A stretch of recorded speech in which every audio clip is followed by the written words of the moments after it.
हर हर महादेव सभी को। क्या आज के समय में शादी सिर्फ दो लोगों का साथ रहना बनकर रह गई है, या फिर इसका कोई गहरा आध्यात्मिक मतलब भी है जिसे हम भूल चुके हैं?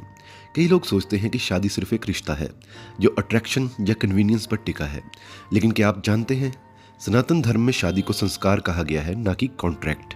यानी ये सिर्फ दो शरीरों का नहीं, दो आत्माओं का मिलन है। धर्म के अनुसार जब कोई पुरुष और स्त्री सात फेरे लेते हैं तो वे केवल एक जीवन के लिए नहीं, 7 जन्मों के लिए बंधन में बन जाते हैं।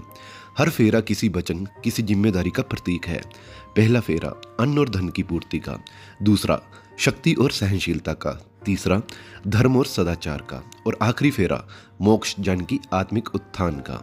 यही कारण है इसे विवाह संस्कार कहा गया है, क्योंकि इसका उद्देश्य सिर्फ साथ रहना नहीं बल्कि एक दूसरे को ऊपर उठाना है, शरीर से, मन से और आत्मा से। अब बात करते हैं विज्ञान की। विज्ञान भी मानता है जब दो लोग लंबे समय तक एक रिश्ते में इमोशनली और फिजिकली जुड़े रहते हैं तो उनके ब्रेन केमिस्ट्री में समानता आने लगती है। उनका डोपामाइन, एक्सोटोसिन और सेरोटोनिन लेवल एक दूसरे के साथ सिंक होने लगता है। यानी आप किसी को सिर्फ प्यार नहीं करते, आप उसके अंदर का एक हिस्सा बन जाते हैं। इसलिए जब रिश्ते में धोखा या बेवफाई होती है तो सिर्फ दिल नहीं टूटता, शरीर के अंदर की पूरी हार्मोनल बैलेंस बिगड़ जाती है, जिसे मॉडर्न साइंस में इमोशनल ट्रॉमा कहते हैं। वो असल में आत्मा की पीड़ा होती है जो हमें अशांत, अस्थिर और असंतुलित बना देती है। सनातन धर्म में कहा गया है पति पत्नी एक दूसरे के पूरक हैं। अगर कोई इस पवित्र रिश्ते को धोखे से तोड़ता है तो उसका असर सिर्फ एक व्यक्ति पर नहीं बल्कि पूरे परिवार और पूरे समाज पर पड़ता है। विज्ञान भी यही कहता है।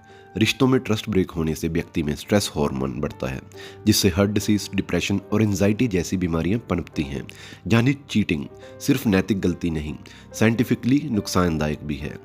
शादी का सबसे गहरा अर्थ है एक दूसरे का साथ तब तक देना जब तक आत्मा अपने अंतिम लक्ष्य मोक्ष तक ना पहुंच जाए। इसलिए हमारे धर्म ग्रंथ कहते हैं गृहस्थ आश्रम कोई बंधन नहीं बल्कि एक साधना है, जहां पति पत्नी मिलकर जीवन के अर्थ को समझते हैं, त्याग, सेवा और करुणा सीखते हैं और धीरे धीरे आत्मिक विकास की ओर बढ़ते हैं। तो अगर आप शादीशुदा हैं तो याद रखिए, आपका रिश्ता केवल आई लव यू या फॉर एवर कह देने तक सीमित नहीं है।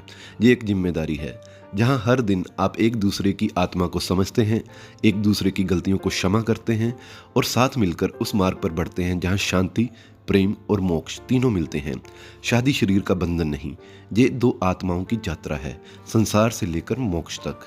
अगर आप मानते हैं कि शादी सिर्फ एक रिश्ता नहीं बल्कि एक संस्कार है तो इस वीडियो को शेयर करें ताकि लोग फिर से समझें कि प्यार केवल अट्रैक्शन नहीं, आत्मा का कनेक्शन है। इस वीडियो के लिए बस इतना ही। अंत में कहूँगा हर हर महादेव।